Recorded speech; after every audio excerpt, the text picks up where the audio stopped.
Hi there. Today I'm going to talk to you about persuasive and manipulation, or better known as ethical rhetoric and manipulation. A book such as a college handbook would not carry any of those, so this is out of the way. But a book about Abraham Lincoln will carry some of it, as it is going to talk about how great Abraham Lincoln is. The controlling factors of what drives a rhetoric or a manipulation is going to be the intent behind the action, meaning, what does one person want to gain that the other person might not get or could hurt them. The truthfulness and transparency, meaning how open they are about it, whether they want to show themselves completely or they want to kind of keep it to themselves.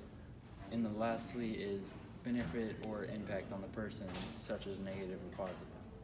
There is a fine line between ethical rhetoric and bias manipulation, but I'm going to talk about ethical rhetoric right quick and what makes it what it is.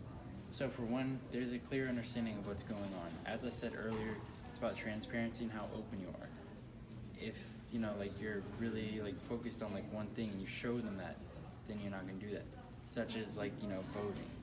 If people are open about what they want to do and what they want to include, then more people are likely to vote for them.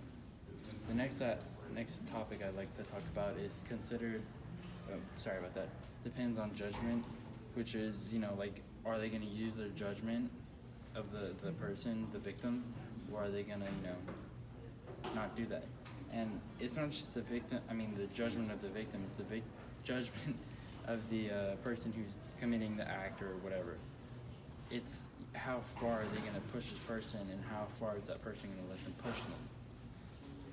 And nextly, it doesn't overwhelm judgment, so it's not overpowering, it's not throwing a million questions at them at once.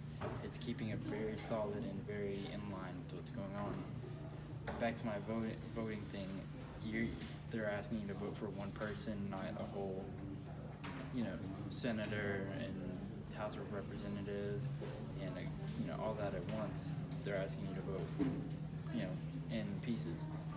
And lastly, is it advances the position of all. So whether it's informing the victim, in this case, or the person receiving it, or it's helping the person who's, committing the act, share the information with them. It's about everybody getting gains out of the situation. Now, what makes a bias manipulation is really certain characteristics, such as an aim to change the perception or behavior of others, such as voting, and there are people who are always going to say, oh yeah, we'll lower taxes, but they go into office and they don't do that. So your perception was, oh, they're going to change that, but they don't. So, and another characteristic of bias manipulation is it takes advantage of the automatic response. So it's, whether it's fear or happiness or whatever, it's taking that and it's using it to the sender's advantage. And lastly,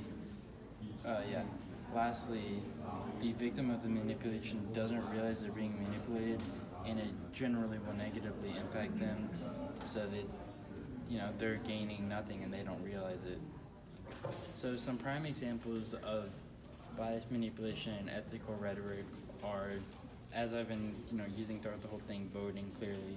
But another example is TED Talks of how they always want you to go one way or the other. It depends on the speaker, but sometimes they will manipulate you, and sometimes they'll let you know what's happening. And another thing, this is more kind of bias manipulation, is also the news channels, such as Fox. They'll want you to vote Republican, but